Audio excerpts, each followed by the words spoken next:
I'm always astounded at how far superior these young generation, the millennials, the Gen Zs, are compared to my generation. When this old coot decided to say the most outrageous, stupid threats, and I'll punch blokes in the mouth if they say that, talking about his Lebanese heritage, I'm not sure my generation, people of my generation, or people of the generation older would have actually not cashed that check that he was writing with his big fat mouth.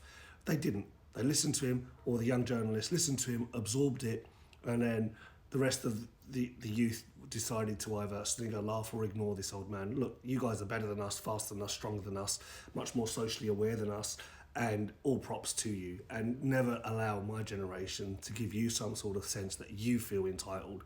The sense of entitlement, it comes from this guy. And think about that. Think about the level of entitlement it takes to be of Lebanese descent and then say that you don't want immigration into Australia, knowing that your own granddad was refused entry into Australia under a white Australian policy. Now that's not just a blip in a mindset or a psyche. That's an actual sickness.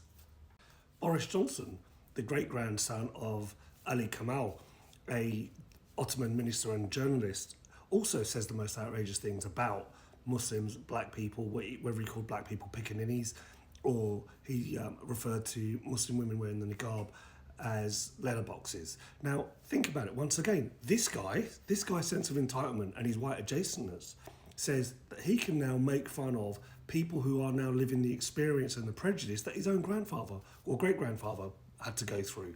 Except this time it's worse because he's part of it. And this is the way that they use their own self-hate to project onto other people. Now, whether that was Suella Braverman or Priti Patel, who are now finding it really uncomfortable because racist shock horror don't like India that much anymore, are now living with their consequences of their actions, and they've made it a really horrible experience for a lot of people, particularly targeting the mindset of older reactionary people within their countries.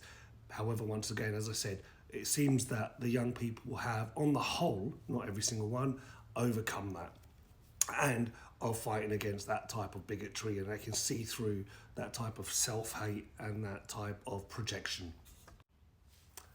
I wonder if it was the dream of Bob Kittar's grandparents to really hope one day that their grandchildren could become white adjacent and racist too.